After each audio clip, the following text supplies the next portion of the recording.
When you paint models in Mari, even though it looks like you're painting onto the object, you're actually painting onto a surface between your viewport and the object. This is known as the paint buffer. Imagine the paint buffer as a pane of glass that sits above your model surface, which becomes active whenever you trigger any paint tool. You paint onto the glass, then move, scale and warp your paint on this virtual surface while visualising how the paint looks on the model below.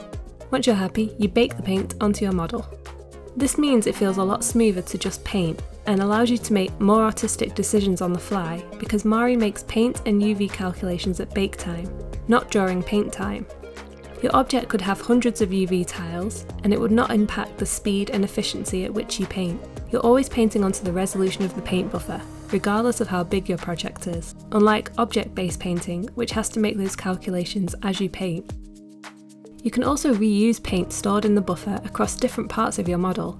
Just move to a different area, warp and scale the paint if needed, then bake it down. Or lift existing paint on the model back into the buffer with the lift tool, which can then be reused on other areas of your model.